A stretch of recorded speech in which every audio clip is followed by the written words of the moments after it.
Caminando con Dios a través del dolor y el sufrimiento. Por Timothy Keller. Introducción. El estruendo del pánico debajo de todo.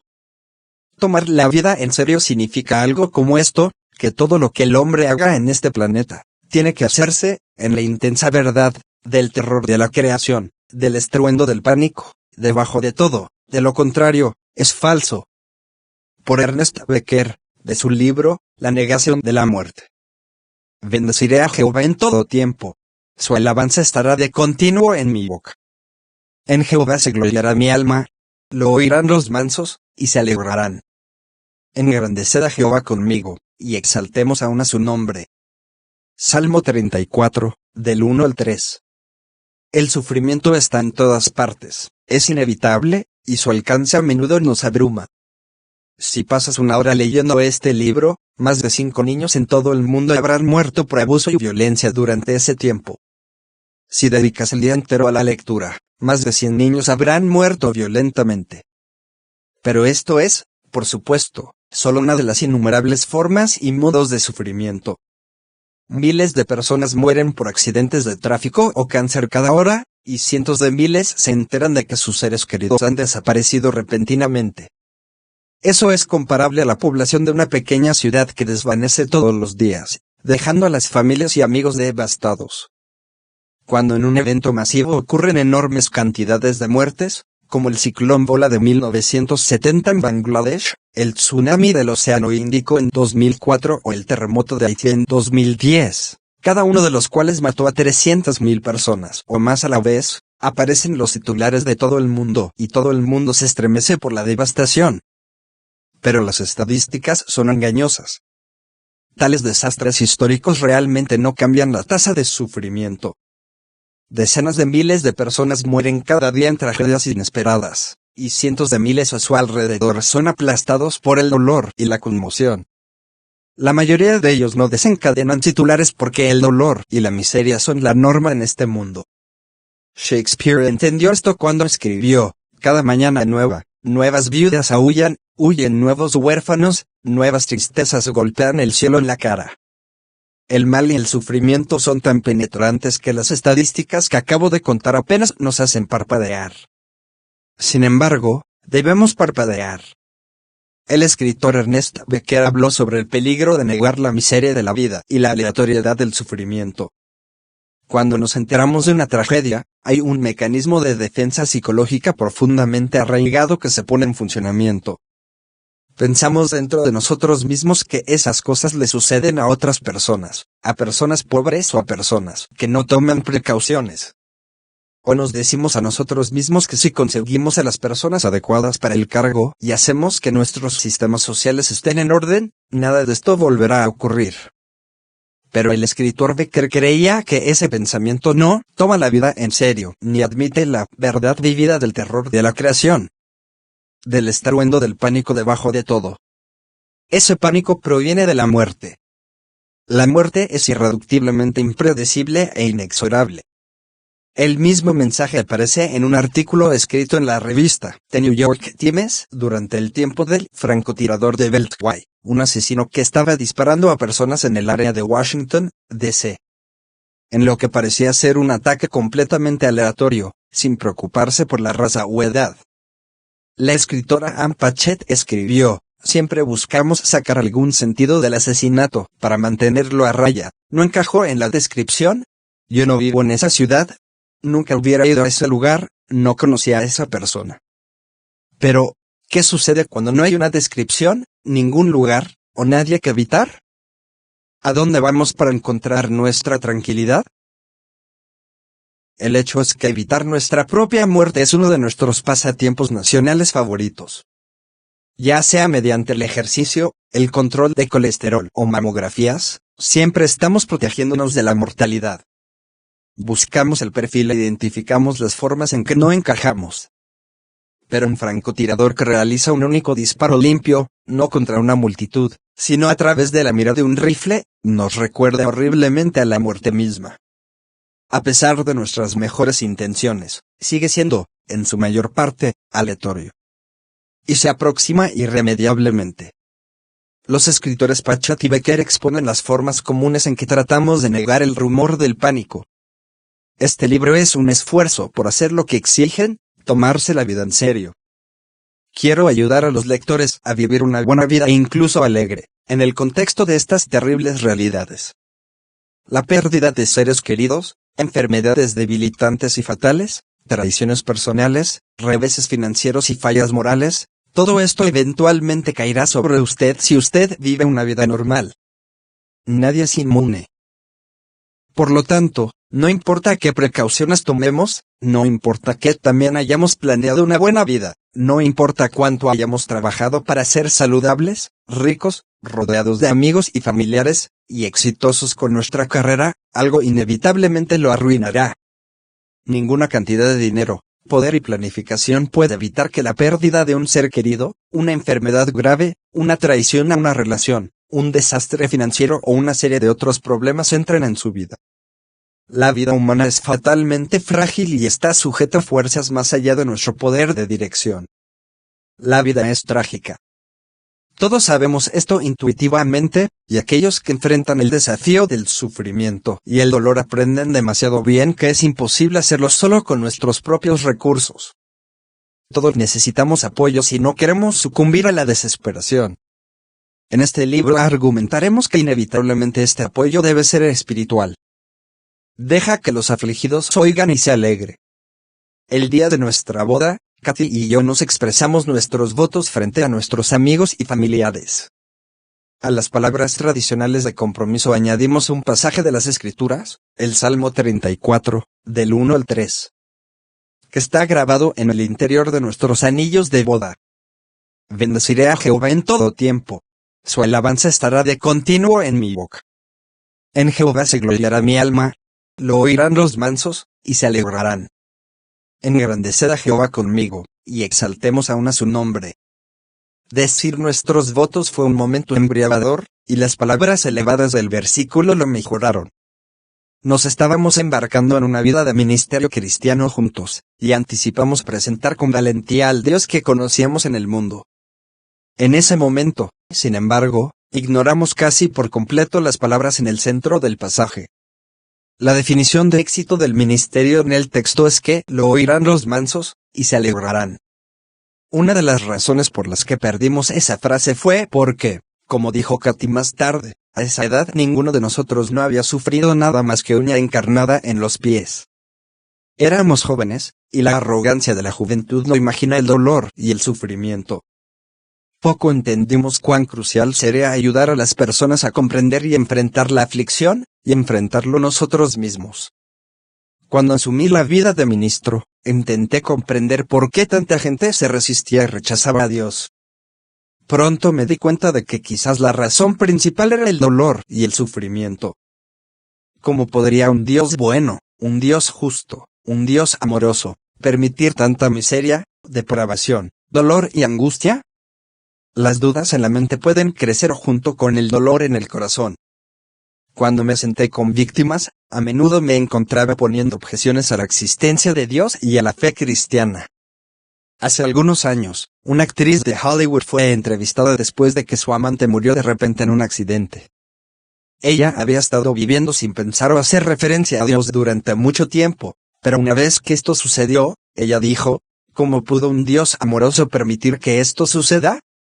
En un instante ella pasó de la indiferencia a Dios a la ira hacia Él. Este tipo de experiencia ha llevado a una serie de pensadores a argumentar, como lo hizo el escritor Stendhal, que la única excusa para Dios es que Él no existe. Pero al mismo tiempo, aprendí que tantas personas encuentran a Dios a través de la aflicción y el sufrimiento. Encuentran que la adversidad los mueve hacia Dios en vez de alejarlos. Los tiempos difíciles los despiertan de su sueño embrujado de autosuficiencia espiritual en una búsqueda seria de lo divino. Sufrir planta la bandera de la verdad dentro de la fortaleza de un alma rebelde. Es una exageración decir que nadie puede encontrar a Dios a menos que el sufrimiento llegue a sus vidas, pero no es una exageración muy grande.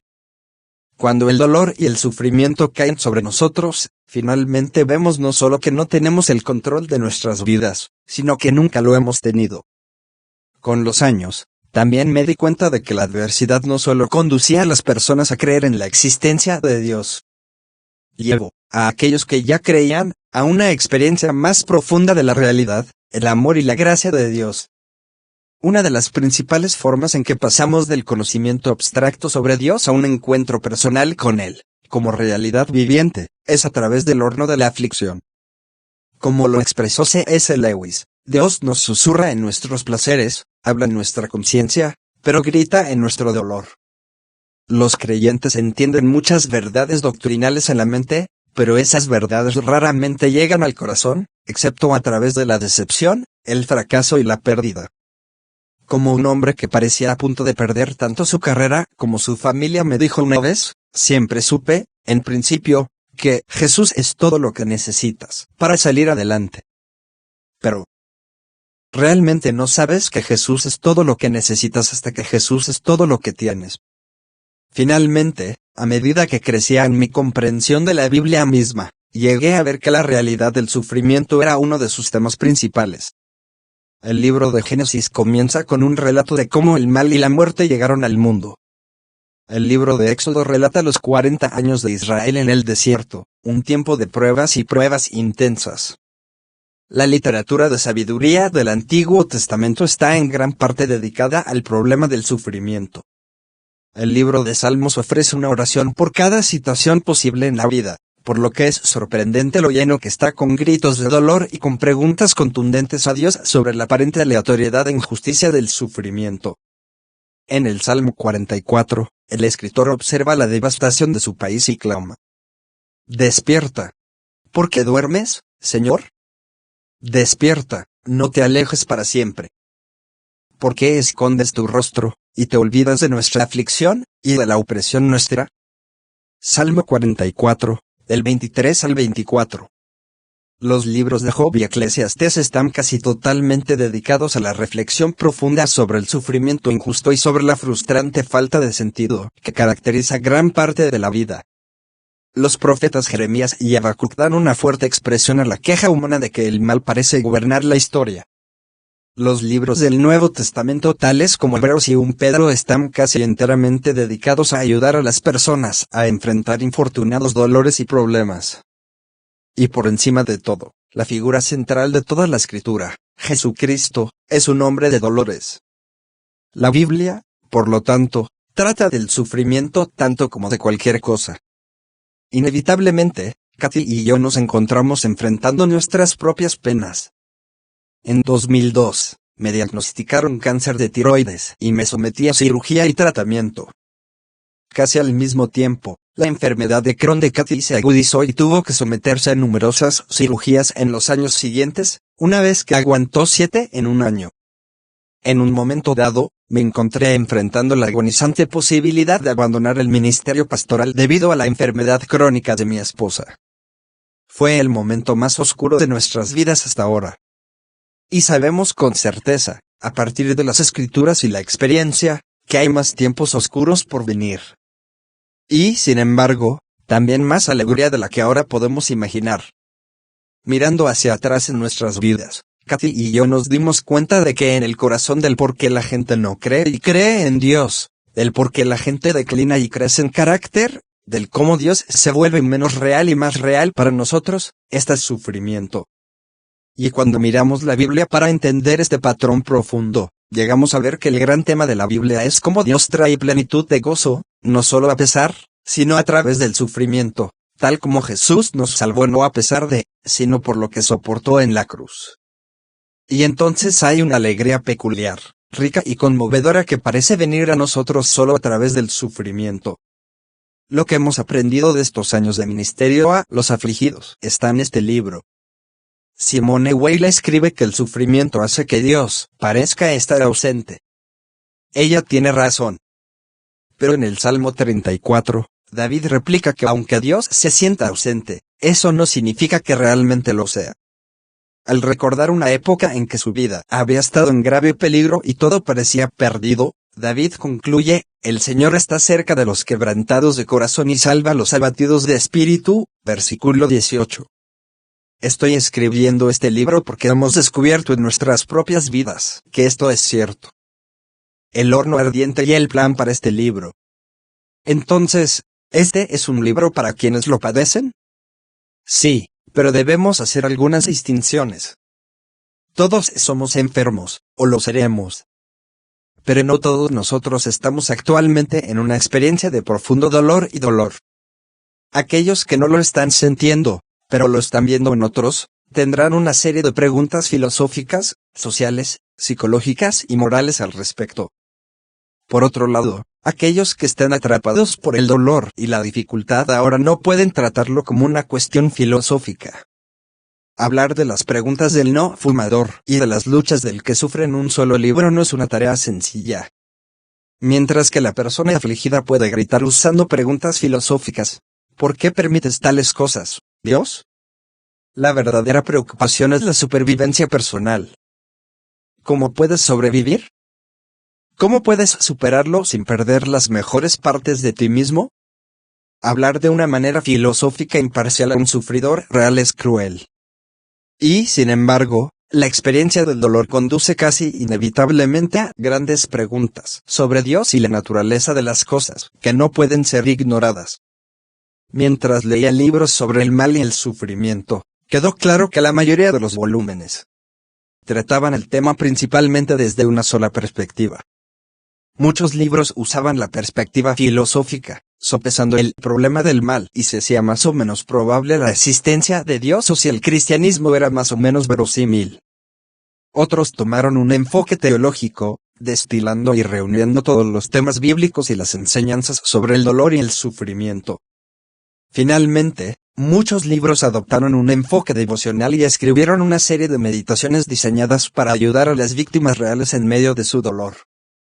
También hubo un número menor de artículos y libros que adoptaron un enfoque tanto histórico como antropológico, al examinar cómo las diferentes culturas han ayudado a sus miembros a enfrentar problemas y pruebas. Mientras más leía, más claro se volvía que estas diversas perspectivas se informaban entre sí, y que cualquier tratamiento que se limitara a un solo punto de vista dejaba demasiadas preguntas sin respuesta. Y entonces se ha dividido el libro en 3 partes. Cada parte examina el problema usando herramientas algo diferentes. Lo que los une es la imagen central del sufrimiento, como un horno ardiente. Esta metáfora bíblica es rica. El fuego es, por supuesto, una imagen bien conocida de tormento y dolor. La Biblia dice que las pruebas y los problemas caminan por el fuego, Isaías 43, 2, o una prueba dura, 1 de Pedro 4:12. Pero también compara el sufrimiento con un horno ardiente, 1 de Pedro 1, 6-7. La comprensión bíblica de un horno es más de lo que podríamos llamar una falsificación. Cualquier cosa con ese grado de calor es, por supuesto, una cosa muy peligrosa y poderosa. Sin embargo, si se usa correctamente, no destruye. Las cosas que se ponen en el horno adecuadamente se pueden modelar, refinar, purificar e incluso embellecer. Esta es una visión notable del sufrimiento, que si se enfrenta y se soporta con fe, al final solo nos puede hacer mejores, más fuertes y más llenos de grandeza y alegría. El sufrimiento, entonces, en realidad puede usar el mal contra sí mismo. Puede frustrar los propósitos destructivos del mal y sacar luz y vida de la oscuridad y la muerte. En la primera parte del libro, veremos el horno desde afuera, el fenómeno del sufrimiento humano, así como las diversas formas en que diferentes culturas, religiones y épocas de la historia han tratado de ayudar a las personas a enfrentar y obtener a través de. También veremos el clásico problema del mal filosófico y qué respuestas podemos darle. Debido a que esta primera parte del libro examina una gran cantidad de estudios, inevitablemente será una discusión más teórica. Es crucial para ver la imagen completa, pero, francamente, puede parecer demasiado abstracto para una persona en medio de la adversidad.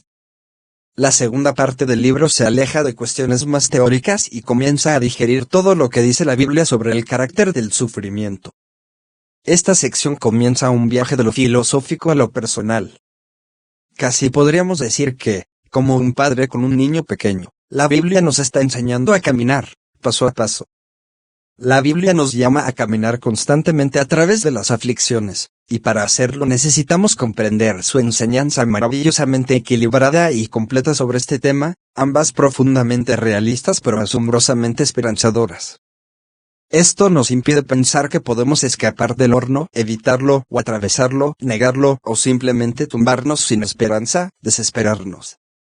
Finalmente, la tercera parte del libro proporciona el material más práctico. La Biblia no percibe pasar por el horno de la aflicción como una cuestión de técnica. El sufrimiento puede refinarnos en lugar de destruirnos porque Dios mismo camina con nosotros en el fuego. Pero, ¿cómo caminamos con Dios en esos momentos? ¿Cómo nos orientamos hacia Él para que el sufrimiento nos cambie para bien y no para lo peor? Cada capítulo se basa en una estrategia principal para conectarse con Dios en el horno del dolor y el sufrimiento. No deben leerse como pasos discretos a seguir en orden estricto, sino como varias facetas o aspectos de una acción única, para conocer al Dios que dice, cuando pasas por las aguas. Cuando caminas por el fuego. Yo estaré contigo, Isaías 43, 2. Si estás en medio de la adversidad, tal vez quieras leer primero las partes 2 y 3 del libro. Allí encontrará una sorprendente variedad de formas de enfrentar el sufrimiento, y varían ampliamente, a veces casi como contradictorias entre sí. Parte del genio de la Biblia como recurso para los que sufren es su enfoque rico y multidimensional. Reconoce una gran diversidad de formas, razones y respuestas correctas al sufrimiento. Para mostrar las muchas respuestas humanas posibles al sufrimiento, he incluido al final de muchos capítulos una historia en primera persona de alguien que ha experimentado el sufrimiento y caminé con Dios a través de él. Estas historias son inspiradoras y realistas. La Biblia no promete que el sufrimiento dará como resultado una resolución completa o un final feliz en esta vida. Pero esas historias muestran cómo las personas de fe han lidiado con las variedades de sufrimiento y caminaron a través del horno con la ayuda de Dios. Estas historias son un recordatorio para reconocer la presencia de Dios incluso en los peores momentos.